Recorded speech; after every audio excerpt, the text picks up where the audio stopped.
어떻게 시작하는 거예요? 그냥 시작합니다.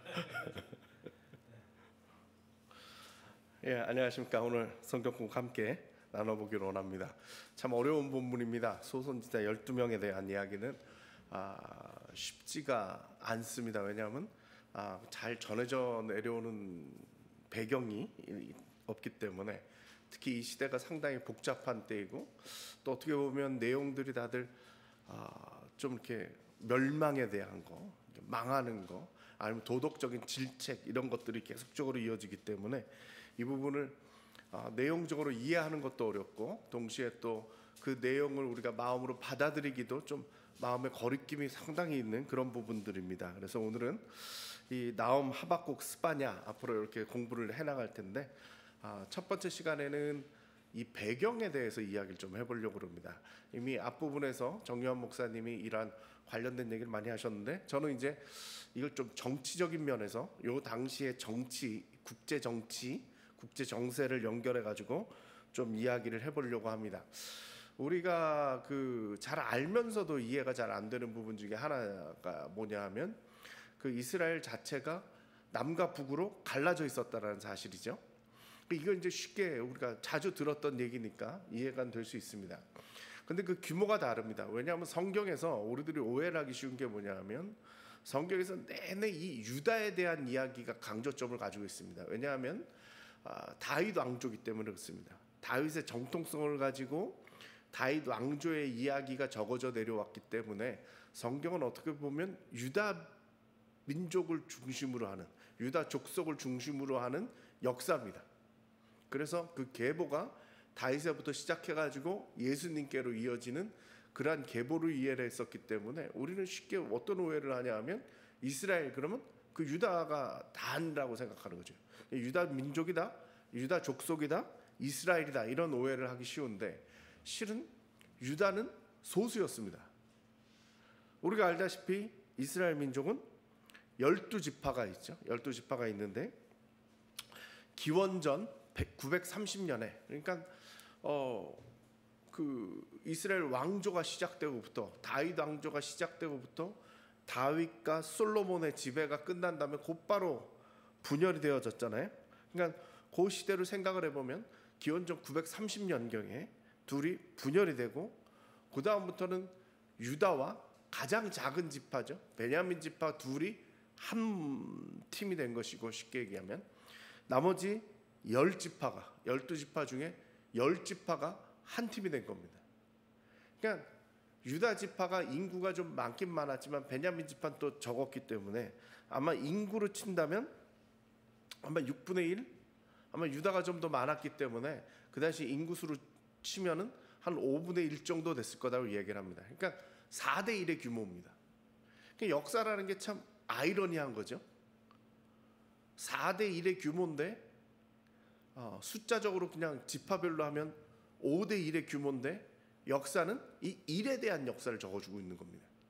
그러다 보니까 우리가 항상 접하는 게 다윗 왕조로만 생각을 하다 보니까 다윗이 메인 주류라고 생각하고 오해를 하기 쉬운데, 실은 북이스라엘이 더 컸었다.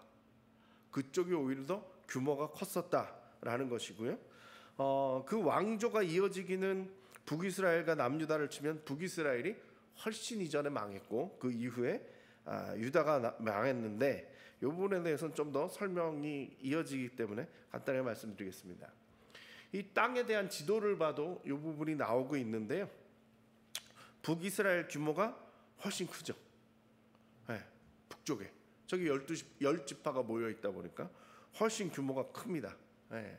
그리고 그 밑에 예루살렘을 중심으로 한 그 밑에에서는 남유다가 차지하고 있는데, 제가 규모로 볼 때, 땅 크기로 볼 때는 한 3분의 1 정도 될 것 같긴 합니다. 3분의 1, 3분의 2 정도로 나눠질 것 같은데, 그 인구나 숫자를 볼 때는 아마 한 4대 1 정도가 됐다, 이렇게 이야기를 들었습니다. 제가 이 시대를 정리를 하려니까 제가 머릿속에 정리가 안 돼요. 그래가지고 실은 이게 항상 학교 다닐 때도 항상 제가 이게 배웠을 때는 이해가 됐는데 돌아서면 모르겠고, 뭐 이게 항상 복잡해가지고 요번 기회에 제가 표를 아예 그렸습니다. 그래서 요 마지막 끝에 가서 왕조들의 모습을 중심으로 해가지고 제가 아예 표를 그렸습니다. 실은 어제 2시까지 표를 그리고 새벽 2시까지 표도 그리고 표로 안 그려져가지고 손 글씨도 쓰고 좀 이따 이제 제 작품이 나옵니다. 예. 자, 남유다와 북이스라엘이라고 하는 이 두 맥락이 이어지고 있는데 보시면은 왕의 이름이 써 있고요. 그 다음에 가운데가 제위 연도입니다. 얼마만큼 왕으로 있었는가라는 걸 보여주고 그 다음에 나온 건 연도는 다 BC죠. 기원전입니다. 기원전. 예수님 오기 전에 791년 우시아부터 시작한다 이렇게 보면 그때부터 시작돼 가지고 그 왕으로 있었던 그 연도를 쭉 설명을 드린 건데 이걸 보시면 재밌는 상황이 나오죠. 뭐냐 하면 제위 연도를 잘 살펴보시면 들쑥날쑥합니다. 어떤 사람은 55년, 므낫세 같은 경우는 55년 동안 제위를 했어요. 55년 살기도 쉽지가 않은데 그 당시에. 근데 55년 동안 왕으로 지냈어요. 어렸을 때 왕이 된 거죠. 그리고 내내 있었던 거죠. 근데 어떤 사람들은 2년짜리도 있고 1년짜리도 있고 심지어 3개월짜리도 몇이 있어요. 이스라엘 같은 경우는 1개월짜리 왕도 있어요. 무슨 얘기예요? 왕권이 상당히 불안했다. 그러니까 저 시기쯤 돼가지고 왕권이 계속 오락가락하는 시기를 겪고 있었다라는 것을 보여주고 있는 거죠. 특히 저기 따로 표시를 해놨던 것이 이집트에 대한 공략입니다. 이집트에 대한 공략입니다. 664년엔 이집트를 누가 쳐들어갔어요? 아수르가 쳐들어갔어요. 아수르가. 그리고 612년에 불과 50년 사이죠. 바벨론이 아수르를 침략을 해서 멸망을 시켜요. 이 아주 복잡한 시기에 대한 이야기를 지금 해드린 겁니다. 근데 이때를 이해하려면 이 표를 좀 보셔야 됩니다. 바로 이 시기 때 메소포타미아 문명이라고 하고 있는 저때 가장 그 세계에서 제일 문명이 발달된 지역이 바로 저쪽이었습니다. 특히 철기 문화가 나타나기 시작했습니다. 아직 다른 땅에서는 철기가 나타나지 않을 때입니다. 근데 1000년을 기준으로 해가지고 앞에 한 1400년 전, 1400년경에, 그러니까 기원전 1400년경에 저 지역에서 철기 문화가 시작됩니다. 실제적으로 꽃을 피운 건 1000년 정도고 그 이후 약 500년 정도 이 지역이 세계에서 가장 뛰어난 지역인 거죠. 이 철기 문화를 등에 업고서 뛰어난 지역입니다. 그러다 보니까 우리가 많이 들었던 위대한 제국들이 저기에 나타나죠. 아시리아가 있고요. 그 다음에 신바빌로니아라고 하는 저기 이제 바벨론이죠. 그리고 페르시아 제국. 저기에 지금 따로 안 적었지만 누가 있어요? 이집트가 있죠. 그러니까 우리가 그 시절에 가장 강대국이라고 했던 나라들이 딱 저 시기 때 일어났다 가라앉았다 일어났다 가라앉았다 하면서 그 정치 상황이 상당히 복잡했었습니다. 저들이 얼마나 강한 나라였느냐. 예, 이게 이제 그 아수르의 지도입니다. 여러분들이 이제 계속 헷갈릴 수 있는데 아수르라고도 하고 아시리아라고도 하고 표준 용어는 아시리아라고 되어 있습니다. 이게 이 나라 명이 왜 이렇게 복잡하냐 그러면은 너무 오래전에 있었기 때문에 저 사람들이 내려오는 글자들도 어렵지만 어떻게 발음을 하는지를 몰라요.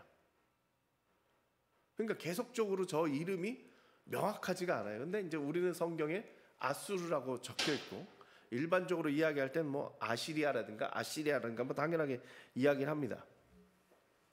자, 저 지도를 보시면 여러분들이 지금으로 치면 저쪽 요즘 막 전쟁이 많이 일어나고 있는 중동 지방부터 시작해서 저쪽 끝이 페르시아만 중심이죠. 저쪽 아래쪽이 이제 페르시아만입니다. 페르시아만이고요. 그럼 저쪽에 이라크라든가 그런 나라들이 있는 거죠. 이란도 있고 저기서부터 시작해가지고 저 위쪽으로 치면은 터키 땅까지 들어가 있고요. 결정적으로 나는 이집트까지가 있습니다. 그러니까 지금 시대로 쳐도 북아프리카, 중동 전 지역, 유럽 목전까지 가 있는 거예요. 그런데 그 당시로서는 지금으로부터 이 지도가 지금 표시가 되고 지금 있는 것이 기원전 한 700년, 800년 사이니까 지금으로부터 2800년 전이에요. 저 시대 때 저런 것들이 가능했다라는 것은 어마어마한 제국이라는 거죠. 어마어마한 제국이라는 사실이에요. 아마 이게 좀 더 명확한 지도일 것 같은데 그 다음 몇십 년이 지난 다음 거예요. 바빌론이라는 나라가 이미 고대부터 전해져 내려오고 있던 나라였는데 갑자기 떴어요. 그러면서 영토를 확장해 가는데 아시리아 정도까지는 아니어도 이 바빌론이 이집트까지 다 침공을 해가지고 받아간 거죠. 저 이집트 이게 전 나라가 다 포함되어져 있진 않아요. 근데 이집트의 노른자의 땅을 다 차지한 겁니다. 저기가 어느 지역이냐? 나일강이 흐르는 지역입니다. 이집트의 수도부터 시작해가지고 저기를 다 점령한 거죠. 강대국이었던 아시리아를 이미 이기고 아까 말씀드렸던 그 강대국이 하루아침에 무너집니다. 저 바벨론 때문에. 그 다음 나오는 나라가 페르시아죠. 페르시아 제국은 더 컸습니다. 어마어마한 규모로 커졌다라는 거죠. 이집트를 완전히 점령을 했고요. 그리고 아시아 지역까지 뻗쳐지고 지금 여기서 새롭게 편입된 지역이 어디냐? 여기입니다. 아테네 근처까지 올라갔죠. 그리스까지 점령을 한 겁니다. 그래서 저 페르시아가 몇백 년 동안 그리스가 왕성해지기 전까지, 우리가 그리스 그러면 정말 고된 것 같은데 그 그리스가 등극하기 전까지가 페르시아 제국입니다. 나중에 이제 그리스하고 전쟁을 펼치게 되는 거죠. 이렇게 치면 이 나라들이 얼마나 위대한 나라였는지 우리가 이해를 할 수가 있어요. 어마어마한 제국이에요. 저게 문명이라는 말이 저게 맞는 거예요. 근데 문제는 뭐예요?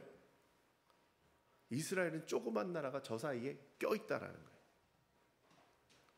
이스라엘이 어디에 있어요? 여기쯤 있어요. 좀 더 밑에? 예. 여기쯤. 예, 여기쯤. 예. 멀어서. 예. 그러면은 이집트 최강국을 여기서 패권을 얻는다라는 얘기는 무슨 얘기냐면 이집트를 꺾었느냐 못 꺾느냐예요. 이 동네 그 메소포타미아의 최강대국의 핵심은 뭐냐? 강대국이라고 제국이라고 할 수 있는 그 결정적인 증거는 뭐냐? 이집트를 꺾었느냐 못 꺾었느냐. 이집트를 가려면 어디로 가야 돼요? 이스라엘을 통해야 돼요. 그러니까 여기는 맨날 전쟁이에요. 예, 맨날 전쟁이 일어날 수밖에 없는데 그 사이에 있다라는 거죠. 제가 재밌는 그림을 보여드릴 텐데 베를린에 가면, 제가 여기 이 박물관을 몇 번을 가봤는데 베를린에 가면 페르가몬 박물관이라고 있어요. 페르가몬 박물관이라는 거는 성경의 그 요한계시록에 나오는 버가모 교회라고 나오잖아요. 버가모예요. 독일 사람들이 그 당시에 유럽의 그 제국주의가 얼마나 대단했는지, 이 버가모가 터키 쪽에 있는 데인데 그 옛날에 거기를 침공해 들어가서 독일 분들이 신전을 떼온 거예요. 저 버가모 박물관에 딱 들어가면 확 압도당해요. 실내에 저 성전을 새로 지었어요. 저렇게 다 떼어다가. 제가 저 페르가몬 저 버가모에 가봤어요. 소아시아 7개 그 성지순례 할 때 가봤는데 거기에 가보면 저 성전터에 이 성전은 베를린 베르가몬 박물관에 있습니다. 이렇게 써 있어요. 간판밖에 없어요. 이걸 떼어간 거예요. 그래가지고 터키 사람들이 얼마나 억울해요? 달라고 할 수가 없어요. 떼서 갈 수가 없어. 지금은 이걸 가져갈 방법이 없는 거예요. 그래서 지금 건들질 못하는 거예요. 저 위대한 유산을. 그래서 이 사람들이 여러분들이 그 영화 인디아나 존스에 보면 나오잖아요. 그 유물들 캐가려고 막 그 전쟁을 거기서 막 고고학자들끼리 하잖아요. 그 당시에 이제 전성기 때 이걸 떼간 거죠. 근데 이 버가모 박물관에 저것만 있는 게 아니라 고대 근동의 이 당시의 유물들이 다 남아 있어요. 네. 이게 아시리아 성전 문이었나? 거기에 붙어 있는 입구에 있는 사자상을 떼온 거예요. 니누의 성에. 사자가 보이세요? 날개 달린 사자예요. 이렇게 생겼어요. 네. 니느웨가 망한 게 기원전 612년에 망했어요. 그 당시 우리나라는 고조선이에요. 고조선 유물을 보신 적 있어요? 없죠. 안 남아있어요. 남아있을 수가 없어요. 근데 이게 남아있어요. 근데 이 페르가몬 박물관은 고대 유물이 그렇게 많은 돈은 아니에요. 왜냐하면 대영 제국 이런 것들 대영 박물관에 훨씬 더 많이 있어요. 특히 이제 유럽을 이렇게 가보면 박물관마다 가보면 이쪽 유물들이 상당수가 있는데 뭐 예를 들면 뭐 이집트의 미라 같은 거는 박물관마다 다 있어요. 얼마나 많은지. 네. 근데 이 정도 캐왔다면 이 아수르의 그 유물들은 대형 박물관에 더 많은데 저 정도 남을 정도면 얼마나 많았느냐 이거지. 캐가다가 마지막 후발주자인 독일까지 왔다라는 거죠. 근데 더 놀라운 건 누구냐? 바벨론이에요. 역시 떼어왔어요. 독일 분들이. 홀랑. 네, 도시의 성물을 떼어왔어요. 네, 블루게이트라고 유명한 겁니다. 이렇게 박물관 안에 실내에다가 저렇게 만들어놨어요. 심지어 이제 길가에 있는 것까지 다 떼어왔어요. 저게 이제 기원전 한 500년, 기원 500년이니까 지금부터 한 2500년 전 유물들을 저렇게 가져온 거죠. 이게 보이실까요? 이게 이제 모형이에요. 모형이에요. 그래서 아까 보셨던 문이 여기 있어요. 그리고 이 옆에 이렇게 있었던 곳은 요 옆에 이렇게 그 뭐죠? 이렇게 대로를 장식해 놓은 건데 그거를 홀라당 떼온 거예요. 네. 그러니까 생각을 해보세요. 지금으로부터 2500년 전, 2700년 전, 뭐 3000년 전에 이 정도 문화를 일구고 살 정도다. 네. 그러면 이 문명이라는 게 얼마나 대단했으며 또한 그 시절에 이들이 얼마나 강한 군대였는가, 얼마나 강한 국가였는가가 상상이 되시죠. 근데 그 사이에 이 조그만 나라 이스라엘이 껴가지고 그것도 이리 쳐들어가나 저리 쳐들어가나 그 나라를 무조건 통과해야 되는 거예요. 마치 우리가 임진왜란 때 일본이 원래 치려고 했던 나라는 어디예요? 명나라예요. 그런데 가려니까 조선은 거쳐서 가려고 했는데 여기서 걸린 거죠. 바로 그런 지정학적 위치로 볼 때에 조선 땅과 이 한반도와 그 저 이스라엘의 땅이 비슷하다. 근데 저기는 더 강한 나라들끼리 맞부닥치는 거리에 있었다. 이 부분이죠. 자, 이게 하이라이트예요. 제가 어젯밤에 2시까지 이거 그리고 있었어요. 제가 그 종이 나눠드렸죠. 그 안에 있습니다. 예, 이게 잘 안 보이실 것 같아서. 자, 보시면 아수르, 신바빌론, 바빌론이야. 페르시아는 요 제 범위에 안 들어 있기 때문에 아마 이제 장 목사님이 다음 달에 페르시아는 설명을 해주실 거고 거기까지 끼면 이제 시간 내에 못 끝나기 때문에 제국 2개를 제가 보여드리는 거예요. 자, 아수르가 나타났어요. 아수르는 여기부터 해야겠네요. 여기 애굽이에요. 애굽. 애굽은 이집트죠. 저기는 쉽게 말씀드리면 항상 있는 나라예요. 저건 망하고 자시가 없어요. 너무 큰 나라이기 때문에 망하고 자시가 없이 저기는 계속 유지가 돼요. 아수르도 정통적 강국이에요. 여기도 이제 한 몇천 년 이어져 나왔던 시작이 언제더라? 한 2000년인가 1000년인가 상당히 오래된 나라를 유지했던 2000년입니다. 2000년을 유지했던 나라입니다. 아수르 같은 경우는.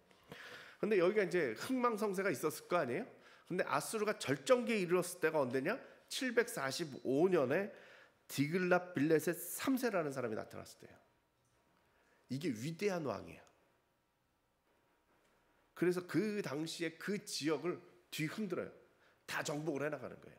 아까 보여드렸던 그 아수르의 그 가장 큰 지도가 형성됐을 때가 이분이 활동했을 때예요. 오자마자 그 지역을 휩쓸기 시작하는데 이스라엘을 완전히 망가뜨렸어요. 북이스라엘. 그래서 그 중에 왕인 무나헴이나 베가 같은 사람을 다 잡아갔어요. 와가지고 초토화시키고 그 다음에 그 전쟁 비용을 거기서 다 긁어가는 거죠. 뭐 성전 기물이나 금이나 뭐 이런 금은 뭐 하나 다 잡아가고 포로로 잡아가고 종으로 쓰려고 포로로 잡아가고 그리고 내내 조공을 받고 이런 일들을 한 거죠. 그리고 721년이 됐어요. 그 밑에 이제 되신 분이죠. 사르곤 2세예요.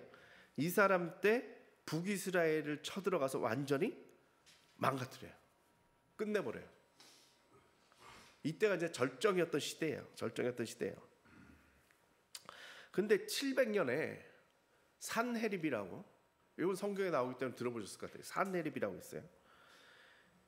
여기서 유다를 침공해요. 이스라엘까지 완전히, 그러니까 그 이스라엘이 명목으로 남을 때가 이제 없은 거지. 아까 막 보신 대로 이 이스라엘 전체 지도에서 다 뺏기고 한 4분의 1 정도 영토밖에 안 남은 그 마지막 유다. 근데 그게 요충지기 때문에 거기를 안 거쳐갈 수가 없는 거예요. 우리나라로 치면 그 정도 땅이면은 서울보다도 훨씬 작았을 거예요. 조그만 도시국가 형태로밖에 안 남은 거예요. 그거를 마저 정복을 하려고 산헤립이 나타나요. 그랬는데 이게 히스기야 때죠. 히스기야 왕 때예요. 산헤립이 나타났어요. 18만 5천 명의 대군사를 이끌고 나타났어요. 한참 절정 때였거든요.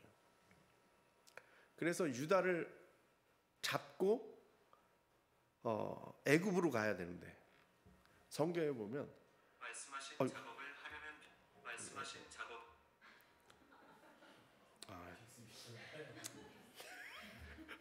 잘라주세요. 예, 아예 꺼야겠네. 내 목소리를 또 이렇게 알아듣고. 예, 제가 너무 크게 했나 봐요. 자, 아수르의 왕이었던 산헤립이 이제 마지막 이제 절정을 달리기 위해서 유다를 거쳐서 가려고 유다를 쳐들어왔어요. 근데 성경에 보면 이 18만 5천 명이 하룻밤에 홀랑 죽어요. 왜 죽었는지를 몰라요. 다 의문이에요. 아마 전염병이 돌지 않았을까. 그래서 이제 한동안 이렇게 죽었던 걸 성경에서 간단하게 그냥 한 줄로 다 죽었더라 이러고 끝난 게 아닌가. 그리고 산헤립이 여기에 와가지고 져가지고 몸만 겨우 피신해서 돌아가가지고 암살당해 죽어요. 이런 거 이제 상상력이 필요하잖아요. 어떤 순간이 생각나세요? 당나라 때 고구려 치겠다고 왔다가 맨날 깨지고 돌아갔다가 당나라가 망하죠. 여기서부터 아수르는 기세가 꺾여요. 그래도 이 큰 나라예요. 어느 정도 큰 나라였느냐? 645년에 드디어 애굽을 쳐요. 그리고 이겨요. 그러니까 애굽은 항상 상수예요. 그러니까 여기서 패권을 잡았다면 결론은 애굽 가서 한번 치는 거예요. 그러니까 아수르가 쳐가지고 이겼어요. 그게 645년이에요. 기억하셔야 돼요. 645년이에요. 그러면 최고일 거 아니에요? 근데 제가 볼 때는 아마 망해가는 기운 속에 이 700년을 기준으로 해서 이제 서서히 이제 무너져가고 있는 그 순간에 아마 마지막 불꽃이 아니었을까 이런 생각이 들어요. 왜 그러냐? 612년도에, 그러니까 불과 한 30년 차이죠. 망해요. 아수르가. 니느웨가 멸망을 당해요. 수도거든요. 거기가 망해요. 그리고 최종적으로 망하는 것이 609년이에요. 그럼 얼마나 이 속도가 빨라요, 그죠? 속도가 상당히 빨라요. 근데 이 누구한테 망했느냐? 바벨론한테 망했어요. 신바벨론한테 망했어요. 바벨론이라는 나라는 참 신기한 나라예요. 완전 아수르한테 이제 망해가지고 끝난 지가 벌써 오래된 나라인데 갑자기 그 자손들이 식민지 가운데서 민중봉기를 일으켜가지고 나라를 시작해요. 이게 언제냐? 625년이에요. 오른쪽에 있죠? 오른쪽에. 저쪽에. 네, 그림에 보시면 맨 오른쪽이 바벨론. 625년의 시작이에요. 그냥 망했던 나라에서 지들끼리 봉기 일으켜가지고 바벨론이라 선언하고 시작한 게 625년이에요. 그런데 이 다음 두 번째 왕이 누구냐? 우리한테 유명한 느부갓네살이에요. 느부갓네살이 위대한 대왕이에요. 이 사람이 나타나서 나라를 부흥시키기 시작하는데 니느웨를 함락시키죠. 아수르를 정복해요. 정통적 강호였던 아수르를 멸망시켜요. 나라를 시작한 지 몇 년 됐어요? 13년 됐어요. 느부갓네살은 자기가 왕 되자마자 정복을 시작하는데 그 위대한 제국인 아수르를 멸망시키고 심지어 605년에는 애국까지 잡아요. 그러니까 이건 뭐 말도 안 되는 거죠. 말도 안 되는 거예요. 불과 몇 년이에요? 20년 만에 저 제국을 다 석권해 버린 거예요. 모든 제국, 그 당시 위대했던 제국 두 개를, 아수르하고 이집트를 멸망시켜 버렸거든요. 때려잡았거든요. 그리고 나서 애굽을 잡아요. 605년에 애굽을 잡았지만 얼마나 정말 무서운 나라였느냐 하면 애굽을 잡고 돌아오는 길에 유다에 와가지고 유다에서 포를 잡아가는 게 1차 포로예요. 네. 그리고 2차 포로, 3차 포로하고 결국 586년에 유다가 망하죠. 근데 끝내줘요. 539년에 이 위대한 나라 바벨론이 망해요. 페르시아한테 잡혀요. 망해요. 이 위대한 그 시대 때 전 세계를 통일시켰던 그 시대로 치면 전 세계를 통일시켰던 바벨론이 몇 년 버텼어요? 90년 버텼어요. 시작에서 끝까지 딱 90년 걸렸어요. 자, 요걸 딱 보면은 한반도를 기준으로 해서 쫙 보면 이집트는 어떤 나라인지 제가 이걸 어떻게 쉽게 설명할 수 있을까 그냥 밤새 고민을 했어. 이집트는 중국이에요. 우리한테. 중국은 망한 듯 안 망하고 망한 듯 안 망하고 수천 년을 이어져 가지고 끝이 안 나는 나라잖아요. 지금도 유지가 되잖아요. 이집트도 지금도 유지가 되잖아요. 아수르는 제가 볼 땐 러시아 같아요. 아주 강하고 무서운 나라거든요. 네. 조용히 지내다가 한때 피었던, 지금이 한참 필 때죠. 러시아 같은 경우는 최근 한 100년이 핀 때잖아요. 바벨론은 어느 나라냐? 일본 같아요. 완전 항상 무시하고 살았는데 어느 날 갑자기 폭 튀더니 중국을 휘어잡고 2차 세계대전 하고 막 세계를 휘어잡잖아요. 그러다 사그라지잖아요. 패망해가지고. 전성기기를 불과 한 몇십 년만 누리다가 이제 사그라들잖아요. 약간 바벨론이 일본 같아요. 네. 근데 그 시기에 유다가 버틴 나라들이죠. 유다가 버틴 나라들이에요. 네. 유다 왕들이죠. 그 표시를 보시면서 이제 보시면 돼요. 자, 그 다음 지도가 이겁니다. 아까 처음 보여드렸던 그 지도 보시면서 제 그림도 보시면서 뭐 이렇게 보시면 됩니다. 여기에 왕이 몇 명이 쭉 나오는데 그 당시에 중요한 왕들이죠. 히스기야 왕이에요. 지금부터 이제 그 정치 상황을 보셔야 해요. 국제 정세와 유다 왕들이 뭘 했는가, 왜 나라가 위태로웠는가, 지금 그걸 제가 보여드리려고 하는 거예요. 히스기야 왕이 아수르가 한참 뜰 때죠. 한참 뜰 때인데 그 친애굽을 했어요. 그러니까 아수르가 저기서 패권을 잡으니까 어떻게 보면 상식적으로 보면 이분이 위대한 왕이에요. 왜냐하면 자주국방하겠다고 지금 뜨고 있는 아수르의 반대를 하고 애굽 정책을 폈어요. 친애굽 정책을 폈어요. 친애굽 정책을 폈어요. 그러면서 전쟁 준비를 해요. 그래서 그 당시에는 이제 성이 막히면 식량보다 더 중요한 게 물이었거든요. 그러니까 수로를 만들고 샘을 파고 해가지고 버틸 수 있게끔 자주국방을 했고, 결론적으로는 그 아수르가 쳐들어왔는데, 심지어 애굽을 이겼던 그 아수르의 사네립 왕이 왔는데 그걸 물리치고 이겨요. 하나님의 도움이죠. 그리고 나서 돌아가시고 나서 므낫세가 왔어요. 므낫세는 55년을 통치했어요.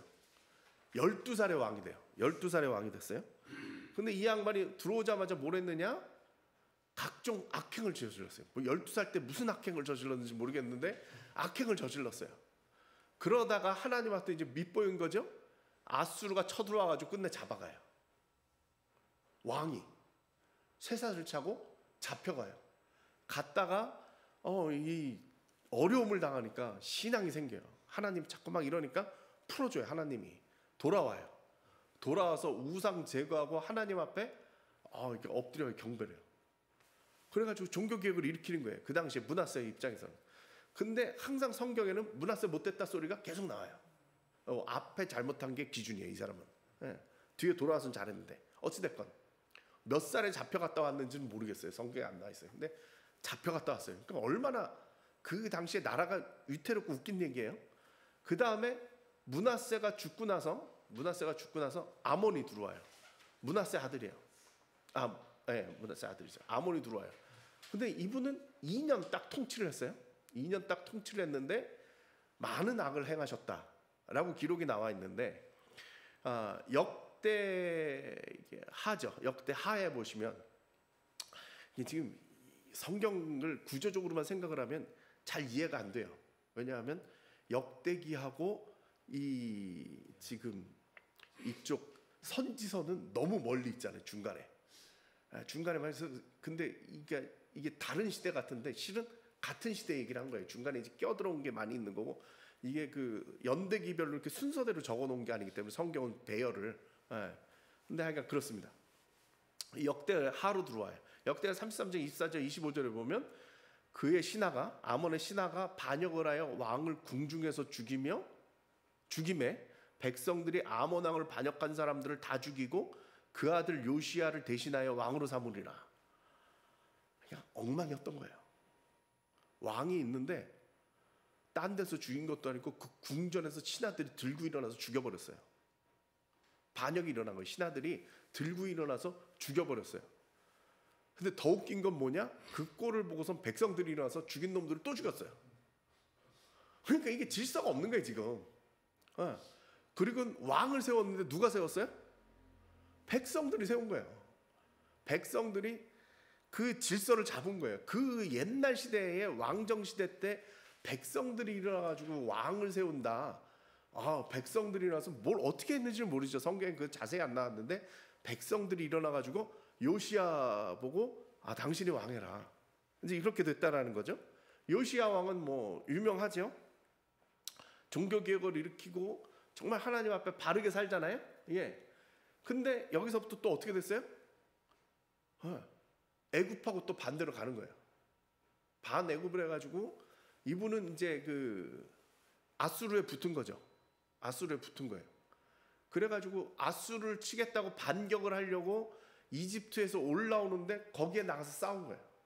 마지막 무기또 전투에서 화살 맞아 죽죠. 그 요시야가 그래도 오래 갔어요. 그러니까 하나님 보시기에 좋았더라는 거죠. 그 다음에 여호아하스가 들어와요. 얼마를 통치했어요? 3달 왕을 한 거예요. 요시야 왕의 4번째 아들이에요. 1, 2, 3이 이제 좀 이따 나와요. 네. 그런데 여기는 애굽한테 잡혀갔다 와요. 네. 잡혀가서 죽어요. 그러니까 여기 유다의 왕은 그냥 뭐 동네 북이에요. 네. 애굽 왕이 나타나가지고 데려가가지고 끝내 옥사하죠. 그리고 3개월 만에. 그러니까 마음에 안 들었던 거예요. 네. 그 요시야 왕이 이제 반애굽을 했었으니까 거기에 전쟁에 그렇게 일이 났으니까 애굽이 이제 힘을 얻었었던 거고, 앞에서는 아수르였는데 힘을 얻었던 거고, 그래서 올라와가지고 내가 시킨 적 없는데 아하스 그냥 가버린 거예요. 왕이 됐다는 소문을 듣고 올라와가지고. 그 다음에 여호야김이 왕으로 올라왔는데 이분은 누구냐? 요시야의 2번째 아들이에요. 누가 세웠냐? 이집트의 왕인 바로라는 게 이제 이집트의 왕이란 뜻이죠.